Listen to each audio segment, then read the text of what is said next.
Совещание обсудили ход реализации национального проекта «Жилье и городская среда». В частности, рассматривались вопросы о показателях ввода жилья и реализации мероприятий по стимулированию программ развития жилищного строительства. В Ингушетии по состоянию на начало октября текущего года введено 44,5 тысячи квадратных метров, это 24%. В сфере жилищного строительства на сегодняшний день имеется существенное снижение темпов строительства из-за низкой покупательной способности граждан и существенного повышения стоимости строительных материалов. Ранее было направлено обращение в адрес Минстроя России о рассмотрении вопроса снижения показателя по вводу жилья для республики в 2022 году до 280 тысяч квадратных метров.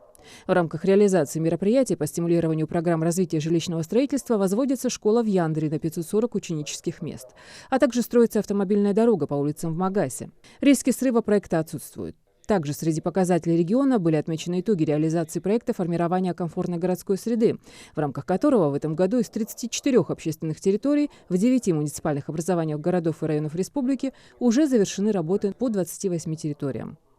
Срок завершения федерального проекта до 1 ноября 2021 года. Риски срыва проекта также отсутствуют.